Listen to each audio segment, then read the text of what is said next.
Bonjour, chers participants. Depuis ce matin, il y a deux mots-clés que j'entends beaucoup. Le premier, c'est créer des ponts entre l'Afrique et l'Europe.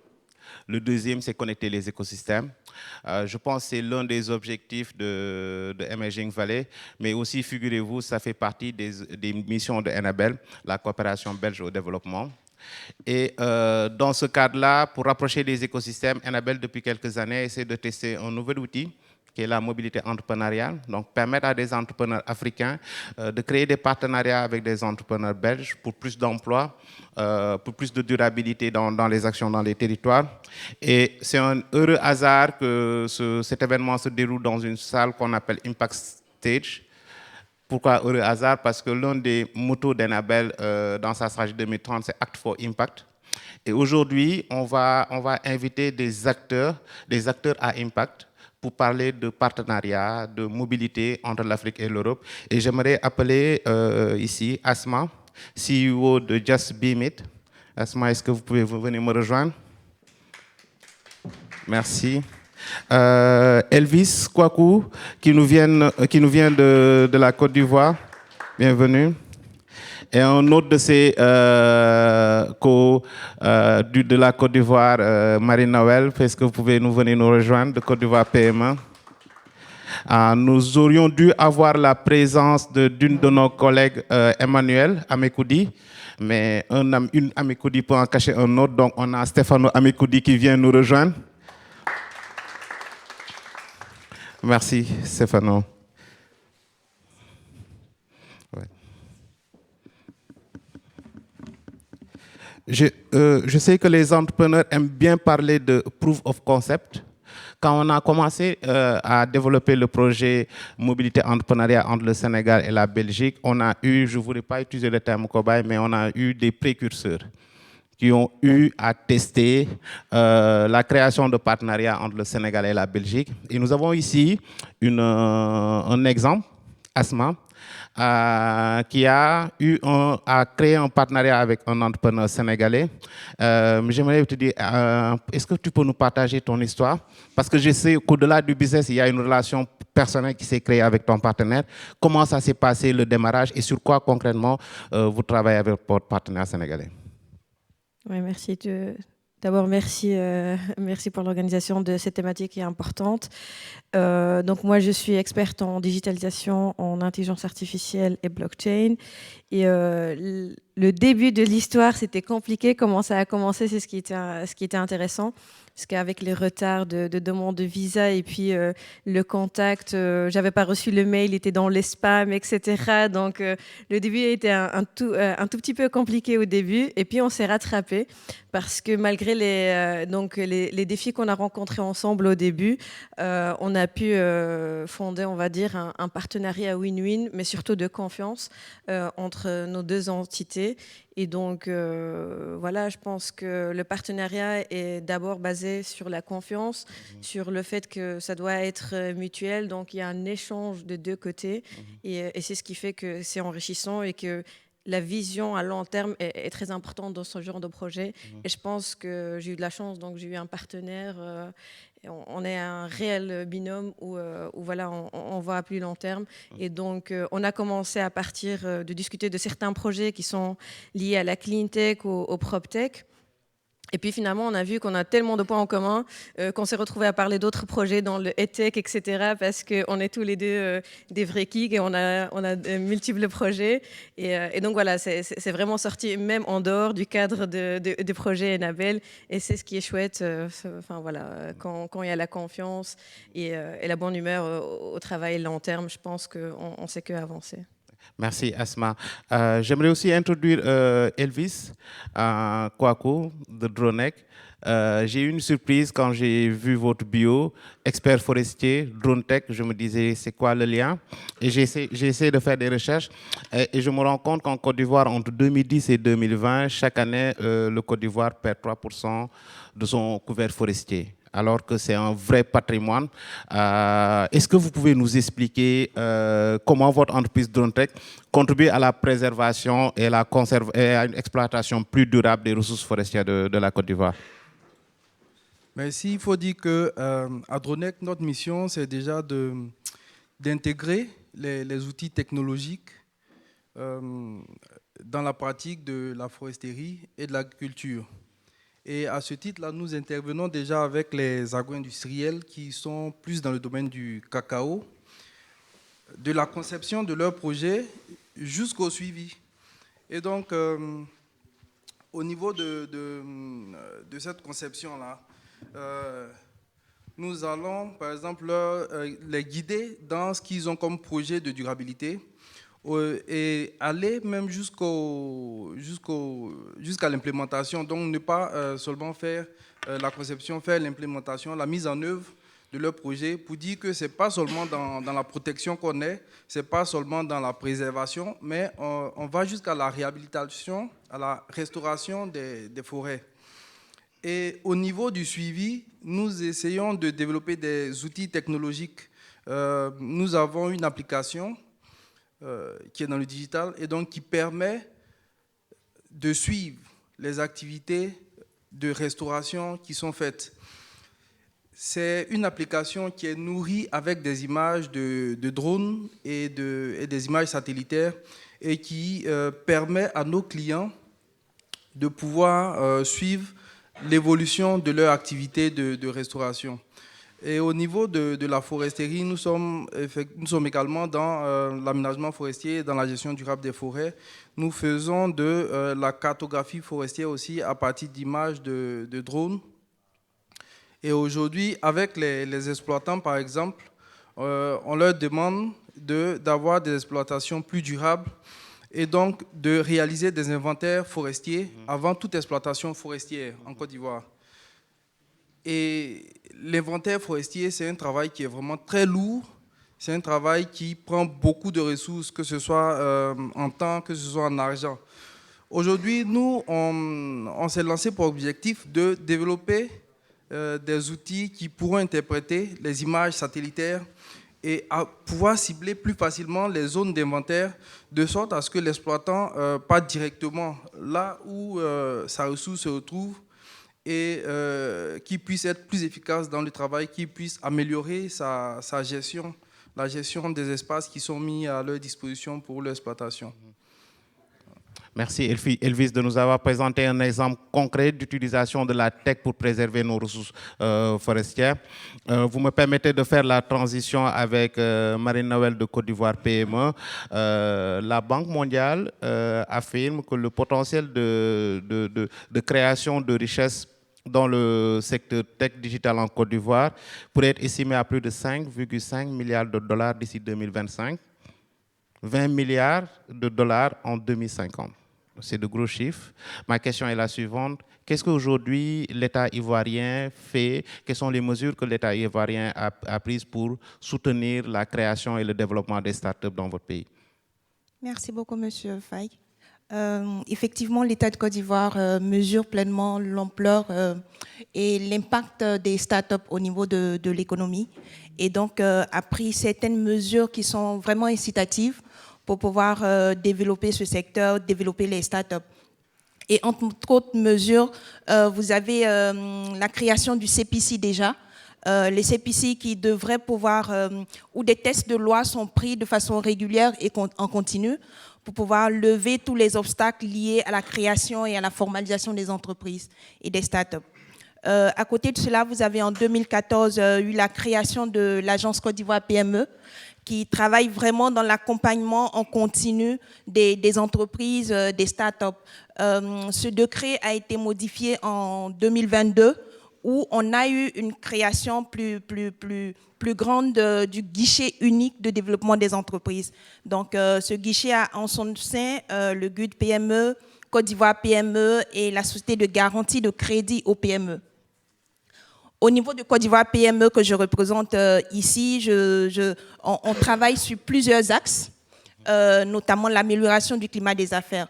On sait qu'au niveau des startups, au niveau des entreprises, s'il n'y a pas un climat d'affaires assez propice, ces entreprises ne peuvent pas se développer. Donc, Côte d'Ivoire PME travaille vraiment à l'amélioration du climat des affaires et ensuite à l'amélioration de l'accès des entreprises à tout ce qui est accompagnement au marché, au financement. On a également le développement de la culture entrepreneuriale et l'innovation et le renforcement des capacités techniques et managériales. Donc, permettez-moi de m'arrêter un peu sur le volet développement de la culture entrepreneuriale et l'innovation. Donc, Côte d'Ivoire PME a mis en place un incubateur qui est Dream Factory, qui a pour rôle d'accompagner les startups, de les aider, de leur fournir un soutien aussi bien technologique, un soutien opérationnel, un soutien vraiment stratégique et financier. Et avec cet incubateur, on développe aussi bien des programmes et des projets avec des partenaires techniques assez stratégiques et financiers.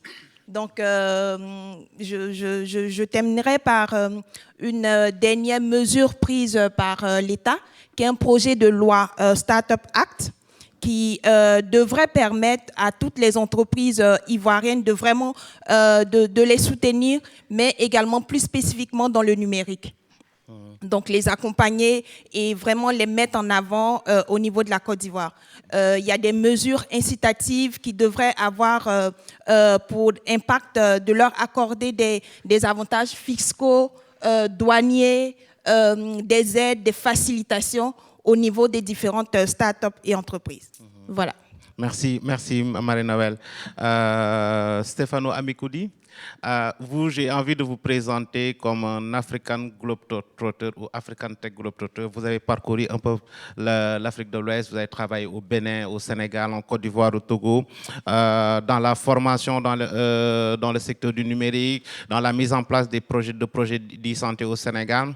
Avec le recul, sur ces 10 voire 15 dernières années, quelle est votre analyse de l'évolution de l'écosystème tech digital en Afrique de l'Ouest? Merci beaucoup François. C'est un plaisir d'être ici aujourd'hui.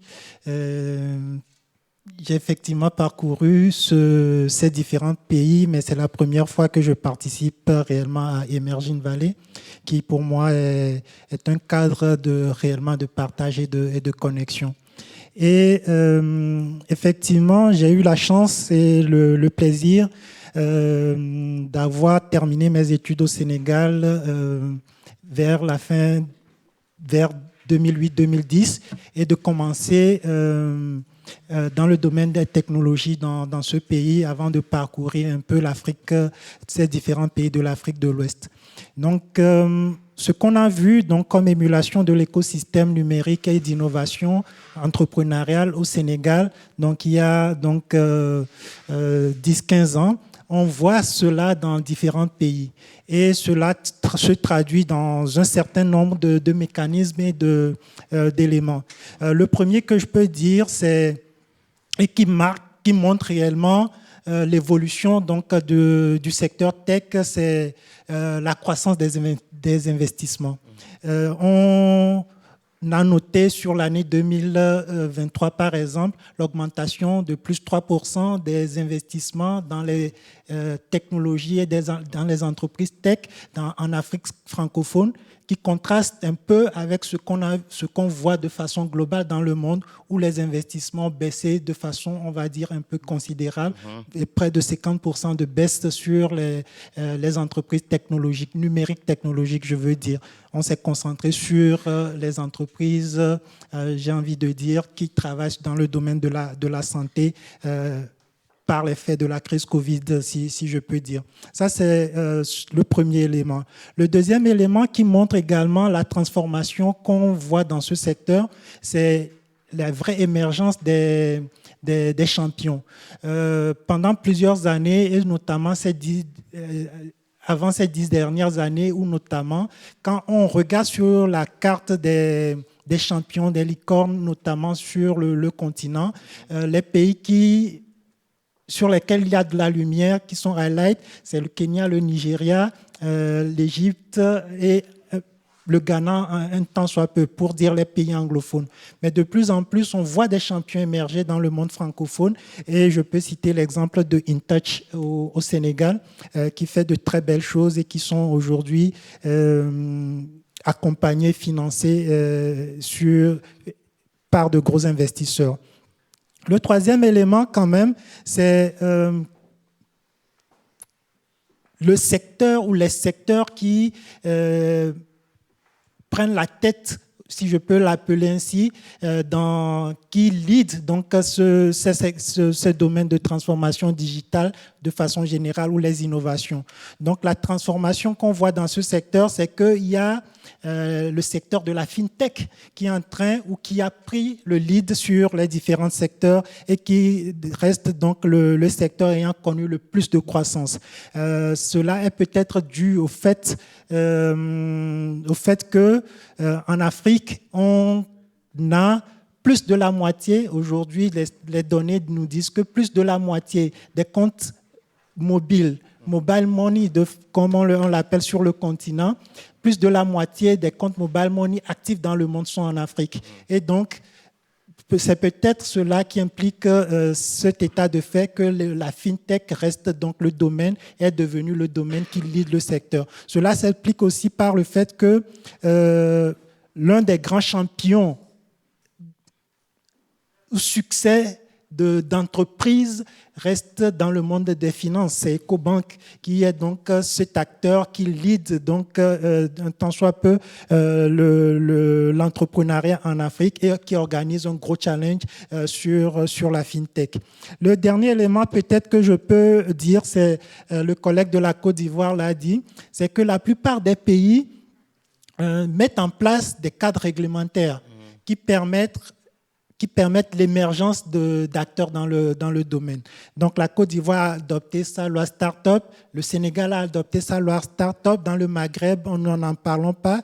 Le Bénin vient de mettre en place un équivalent de la loi Start-up qu'il appelle donc la labellisation des PME, qui permet donc justement de faire en sorte que les start-up numériques, les entreprises numériques, les PME numériques soient accompagnées. Et je termine sur ce point, l'accompagnement est de plus en plus présent dans l'écosystème, l'accompagnement des startups numériques et des acteurs numériques. Cet accompagnement est bien vrai, se fait par les acteurs institutionnels et régionaux et encore pas assez par les financements privés, mais les acteurs institutionnels et régionaux accompagnent donc le secteur. Je redonne à nouveau l'exemple du Sénégal où c'est la coopération française à travers ce qu'ils appellent l'Alliance Tech, qui finance énormément les acteurs tech, mais on a d'autres acteurs. On a Digital Africa qui est implanté ici en France, qui finance beaucoup les startups et les entreprises numériques, mais Smart Africa et d'autres acteurs qui accompagnent ce domaine. Des groupes de privés, donc des business angels, des groupes de business angels, associations de business angels se mettent en place dans divers pays. Au Bénin, on a Biban, Bénin Business Angel Network, et bien d'autres qui existent dans d'autres pays, mais comme je le disais, le financement privé reste encore très peu pour accompagner donc ce domaine. Merci Stéphano pour cette analyse des 10 dernières années d'évolution dans le secteur tech en Afrique francophone. Je reviens à Asma. Vous nous avez tout à l'heure expliqué que vous êtes en partenariat avec Interface SAS. Ma question peut paraître assez personnelle. Qu'est-ce que ce partenariat vous a apporté tant au point de vue personnel, au point de vue humain, mais aussi qu'est-ce que ça vous a apporté au point de vue professionnel? En quoi ça peut impacter dans le long terme Just Be Meet, votre entreprise? Merci, c'est une question très très pertinente.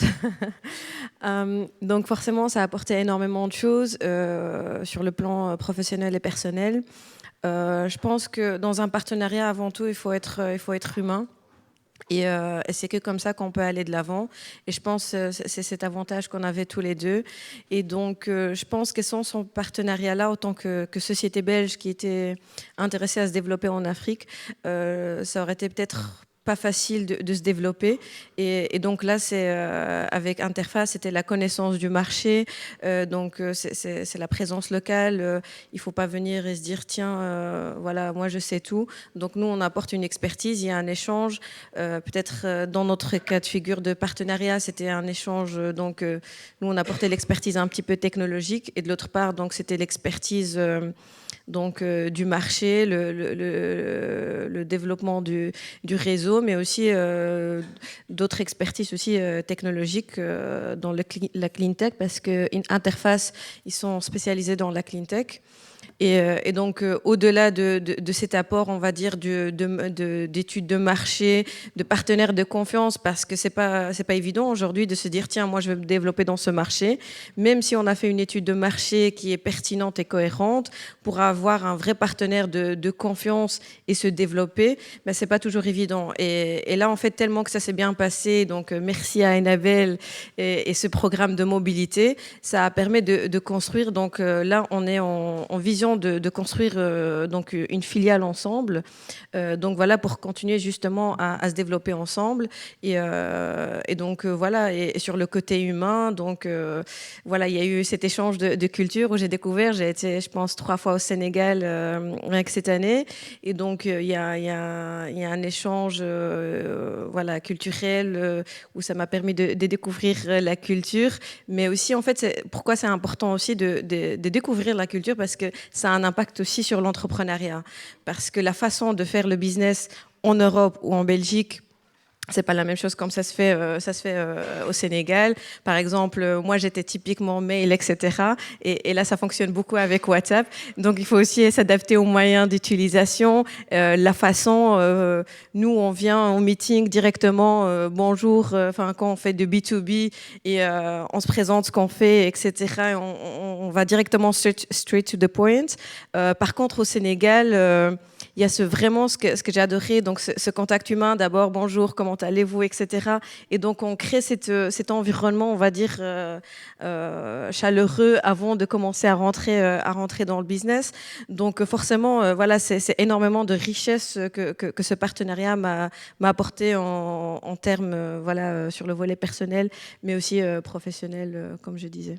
Merci Asma pour ce beau témoignage. Elvis, vous êtes à un stade différent de Asma. Vous participez à un projet qui s'appelle PEMSASA, qui est là pour créer des partenariats entre des entrepreneurs ivoiriens et des entrepreneurs belges. Vous avez commencé des discussions avec des entreprises belges. Ma question est la suivante. Qu'est-ce que vous recherchez à travers ces partenariats avec des entreprises belges? Merci François, vous l'avez dit tout à l'heure, hein, il est forestier, on parle de tech, voilà. Donc effectivement, il y a ce besoin-là. Nous, à la base, c'est une entreprise qui travaille dans le domaine de la foresterie, de l'agriculture. Et donc, on a beaucoup d'ambition dans ce qu'il y a comme digital. On a beaucoup de projets dans le digital. Et nous ne sommes pas à la base formés pour cela. Du coup, on a besoin de compétences extérieures parce que ce n'est pas évident de trouver une compétence qui réunit tout ça, qui est en même temps dans l'agronomie, en même temps dans le digital, en même temps dans images satellitaires, images de drones, utilisation de drones, tout ça. Et ce que nous rêvons, il y en a qui l'ont déjà fait, il y en a qui sont avancés sur ces thématiques-là. Et pour nous, il n'est pas question de reprendre à zéro, de recommencer, alors qu'on pourrait trouver ailleurs des entreprises ou des structures, des organismes qui sont avancés dans ces domaines-là. Du coup, on est accompagné bien sûr par Enabel, à qui on dit encore merci aujourd'hui, et qui nous facilite les liens avec ce genre de structure-là. Et il y a en même temps l'aspect crédibilité aussi, parce que avant même de pouvoir participer à ces projets-là, il y a eu toute une étape, il y a eu plusieurs étapes de sélection. Enabel a pris le temps de connaître les différents acteurs. Enabel a pu voir déjà qu'est-ce que nous avons réalisé, qu'est-ce que nous voulons faire. Donc c'est vraiment cet accompagnement-là aussi qui nous aide dans la démarche. Et il n'y a pas que le partage de connaissances, l'échange de compétences, tout ça. Il y a aussi les collaborations. C'est-à-dire, moi, depuis la Côte d'Ivoire, je peux travailler en collaboration avec une entreprise qui est basée ici, qui a eu des marchés belges, mais à exécuter en Côte d'Ivoire. Imaginez-vous, moi qui suis déjà en Côte d'Ivoire, pour pouvoir faire voler un drone sur une grande superficie, c'est toute une démarche qu'il faut suivre. Donc imaginez une entreprise ici qui a un marché de ce genre-là, aller réaliser en Côte d'Ivoire, déplacer toute cette logistique-là. Je vous épargne des détails au niveau de la douane, tout ça. Nous, aujourd'hui, on dit, bon, nous sommes en Côte d'Ivoire, vous êtes en Belgique, vous avez ce genre de projet, nous le réalisons sur le terrain, nous collectons pour vous les données dont vous avez besoin, qu'elles soient des données de drones, d'images satellitaires, bon, ça peut se faire ici, mais voilà, dans la mise en œuvre au niveau de la Côte d'Ivoire, nous sommes là et nous sommes prêts à intervenir sur le terrain. Donc il y a ce genre de collaboration là aussi que nous sommes venus chercher en Belgique, mais plus largement dans toute l'Europe. Voilà. Merci Elvis. En fait, quand j'écoute vos deux témoignages à vous et à Asma, on entend que quand deux entrepreneurs sont mis en relation, quelle que soit la nationalité, la magie peut opérer et des innovations peuvent émerger. Je vais venir à... Je vais juste rebondir sur un point. Vas-y.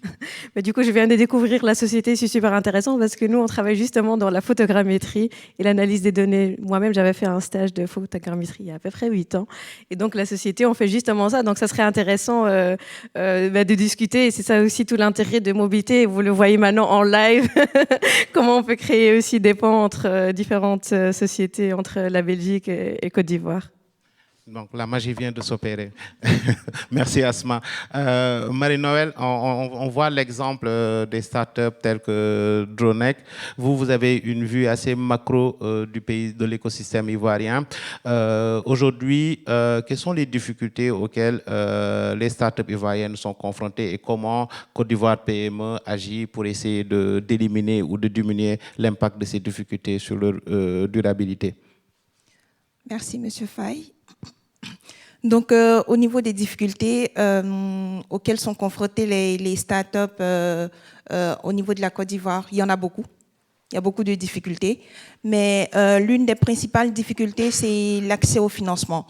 Il a parlé tout à l'heure du fait qu'on n'a pas de partenaires.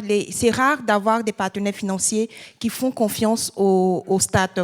Et ça peut s'expliquer parce que ces entreprises privées, ces banques, ces établissements financiers ne connaissent pas toujours l'activité des startups, ne comprennent pas toujours, on va dire, l'activité des startups et donc ont du mal à leur accorder du financement.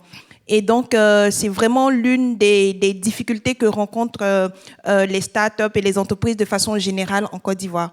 Et au niveau de Côte d'Ivoire PME et même du GUD, j'ai parlé tout à l'heure du guichet unique de développement des entreprises où nous avons la société de garantie. C'est là où la société de garantie en Côte d'Ivoire entre en ligne de compte. Donc, cette société de garantie-là est là pour appuyer les startups, appuyer les entreprises, et les aider et garantir auprès de ces établissements financiers-là les crédits qui leur sont accordés. Donc, quand un entrepreneur a des difficultés à avoir des financements auprès des établissements financiers, ces entreprises-là peuvent se faire accompagner au niveau de Côte d'Ivoire PME. Donc, on s'assure d'avoir que cette entreprise, ces startups disposent de tout ce qu'il y a comme accompagnement technique, accompagnement managérial. Et après, cette entreprise, cette start-up est redirigée vers la société de garantie qui peut l'aider et garantir jusqu'à 80% du montant du prêt dont veut bénéficier ces start-up-là. Donc, voilà la principale difficulté, mais également en termes d'accès au financement alternatif. On a rarement des business angels au niveau de la Côte d'Ivoire et c'est un problème auquel on essaie de répondre, d'attirer des partenaires, d'attirer des partenaires techniques et surtout financiers pour pouvoir accompagner les startups. On a également, j'ai parlé de l'accès à la formation et à l'information des startups.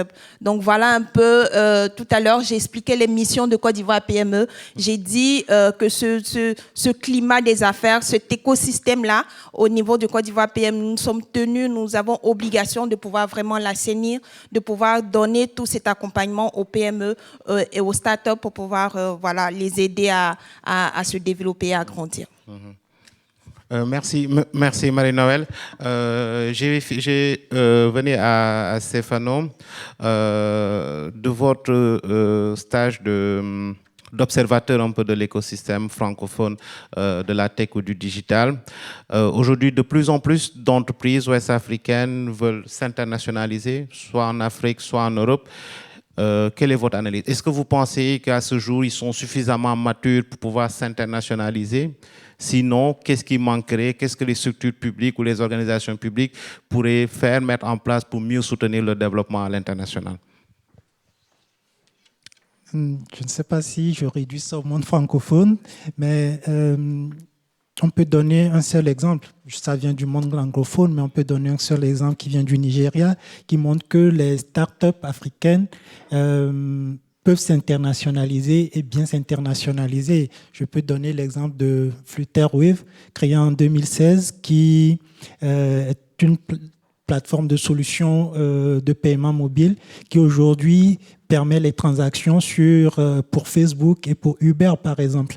Donc, les entreprises numériques africaines n'ont plus aujourd'hui, et on le dit partout, la contrainte notamment de l'accès au marché grâce à Internet, au numérique, de l'accès au financement. Quand vous faites une bonne solution, vous trouvez des moyens. Flutterwave a mobilisé, a levé 200 millions de dollars sur le marché international pour pouvoir se développer et n'ont plus de problème de compétences puisque les compétences, qu'elles soient formées en Occident ou sur le continent, se challenge au même niveau que les compétences formées au MIT un peu partout. Donc oui, les startups africaines ont le potentiel pour s'internationaliser de façon convenable. On a des exemples avec des startups ayant des modèles économiques ou d'innovation super intéressants qui leur permettent de conquérir plusieurs pays. On peut citer dans le e-commerce Jumia ou bien dans la fintech toujours Wave. Donc, oui, la réponse est oui, mais les contraintes existent. Les contraintes existent notamment quand on prend les PME qui sont sur des questions de commerce, de retail, les problèmes de logistique, les problèmes de l'accès à ce que j'appelle souvent le socle de base du numérique, donc la connectivité, les équipements d'accès, l'énergie, qui sont donc le socle de base permettant un développement convenable d'une économie numérique. Les problèmes, je le disais tantôt que les problèmes de compétences peuvent ne pas se poser, mais on peut toujours nuancer parce que sur le continent et notamment dans le monde francophone, il y a la barrière de la langue pour accéder aux meilleures ressources permettant de se former, d'être sur les grands niveaux. Je vois beaucoup de signes, je ne sais pas si j'ai toujours le temps. Oui, il nous reste quelques minutes. Je vais peut-être en profiter. Je m'arrête peut-être là. Oui, je vais peut-être en profiter pour donner la possibilité à des membres, à des participants de poser des questions, soit aux entrepreneurs, soit aux représentants des structures publiques, ou soit à notre expert digitalisation, tout ce qui est numérique. Est-ce qu'il y a des personnes qui veulent poser des questions ou interagir ou contribuer tout simplement?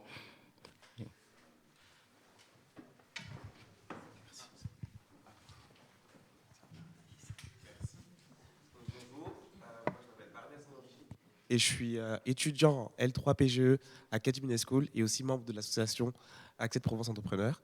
Et vous avez mentionné la mise en vigueur d'un projet de loi qui est Startup Act. Et j'aimerais savoir si depuis du coup, la mise en vigueur et la promulgation de ce projet, il y a eu une réelle différence dans l'émergence des startups ou pas. On peut constater effectivement une différence. J'ai parlé tout à l'heure du manque d'information des startups. Toutes les startups n'ont pas forcément l'information, mais depuis quelques mois, ce projet est vraiment en cours de mise en œuvre, de promulgation, et donc du coup on sent quand même une différence entre avant et aujourd'hui, parce que les startups se rendent compte qu'elles bénéficient de beaucoup d'avantages fiscaux, d'avantages douaniers, et j'ai évoqué tout à l'heure, et beaucoup de facilitations. Et donc, on se rend compte que également, les startups se communiquent entre elles. Et donc, vous voyez nettement le changement entre avant et aujourd'hui en termes d'évolution et de développement des startups. Merci. Est-ce qu'il y a quelqu'un qui veut aussi interagir avec les panélistes? Merci, madame, allez-y. Oui. Merci beaucoup, madame Amalaman.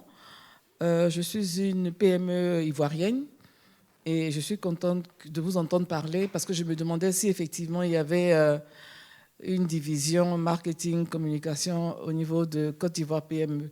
Je reçois souvent des webinaires pour me demander de participer, mais finalement je n'y participe pas parce que je ne vois pas dans la réalité ce qui se fait. Aujourd'hui, j'ai une grosse contrainte, c'est que j'ai une activité qui demande que je me développe hors de la Côte d'Ivoire.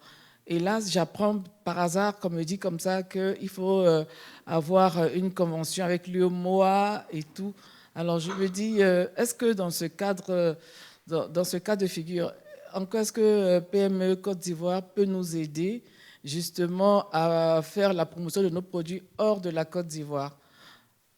C'est vraiment ça ma préoccupation actuelle. Je peux me permettre, c'est pourquoi ce genre d'endroit est magique. Malheureusement, parfois, on fait plus de networking à l'extérieur de notre pays et je pense qu'on a le bon momentum pour échanger sur ce point spécifique-là. Et c'est le problème de beaucoup d'entrepreneurs dans nos pays. Et vous aurez tout le temps pour kidnapper Madame Amalan pour échanger sur ce sujet spécifique. Mais merci pour la question sur l'internationalisation. Super.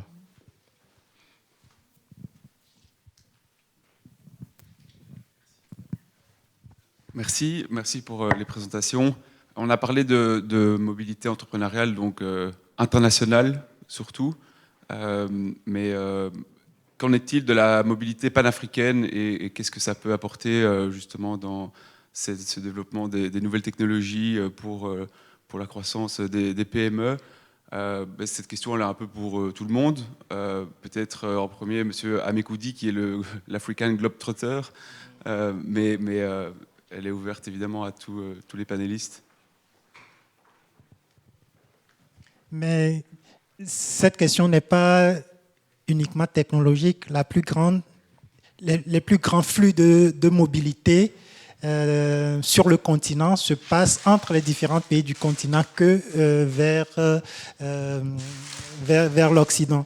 Et cela se traduit d'ailleurs dans les différents programmes que les agences de développement mettent en place, où on voit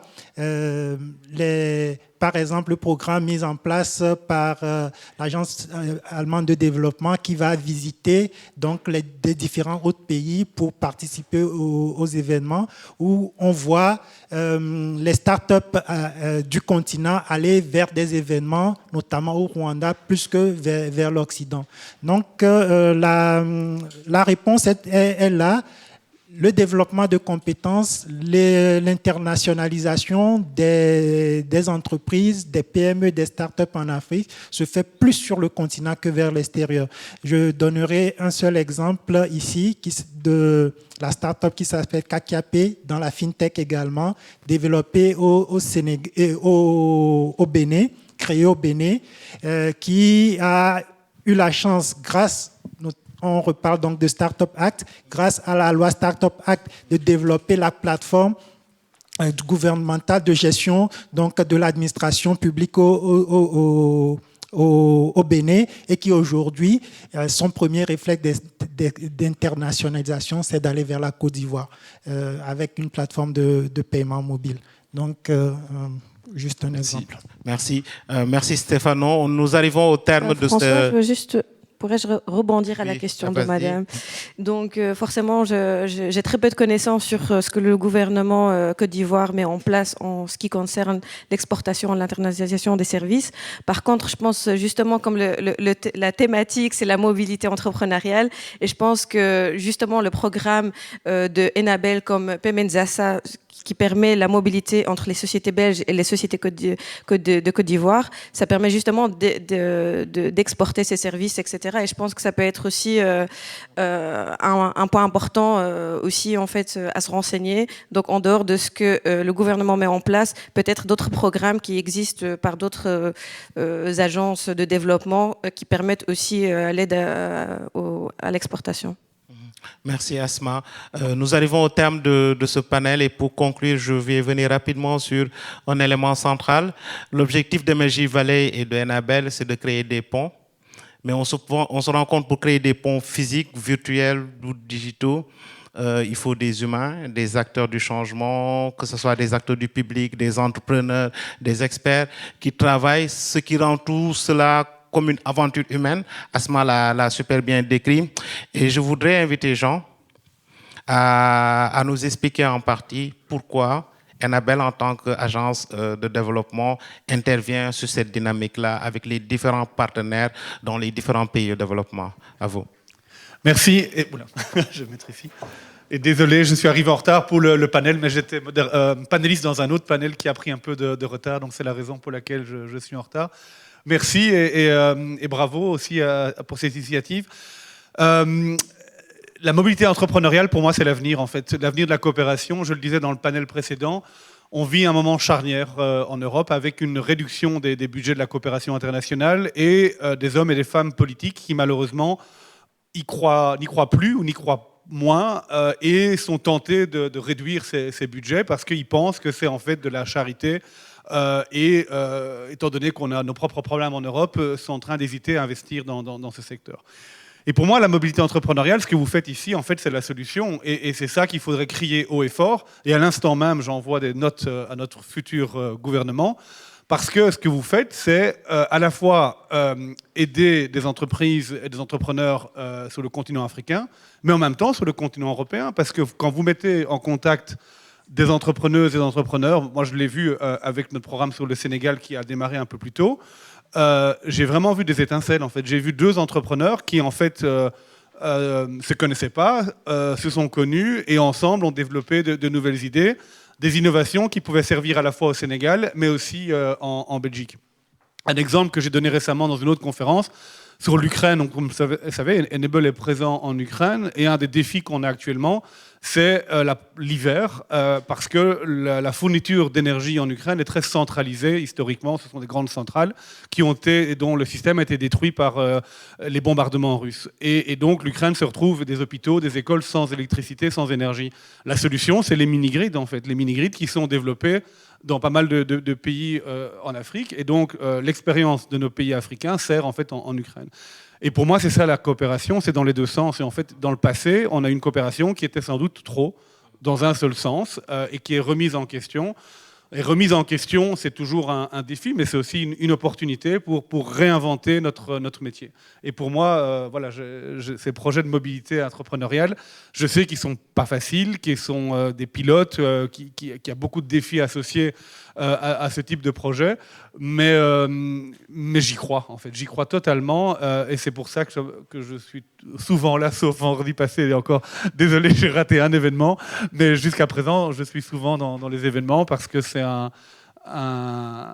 sujet qui me passionne, mais voilà, j'ai envie que demain, les pilotes que vous avez ici puissent être répliqués à beaucoup plus grande échelle et avec d'autres pays. Voilà, je sais que la Guinée était intéressée et donc de voir comment on peut répliquer l'expérience. C'est ce que déjà François fait en ayant l'expérience sénégalaise, en l'appliquant maintenant à la Côte d'Ivoire.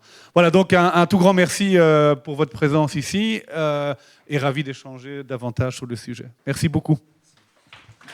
Merci beaucoup Jean de porter la voix de la mobilité entrepreneuriale dans des cercles où nous ne sommes pas, en s'inspirant des exemples du terrain. Merci chers participants d'avoir été là pour ce panel. Je voulais vous demander une dernière chose, d'applaudir pour ces acteurs à impact qui créent de l'impact dans le territoire. Je vous remercie.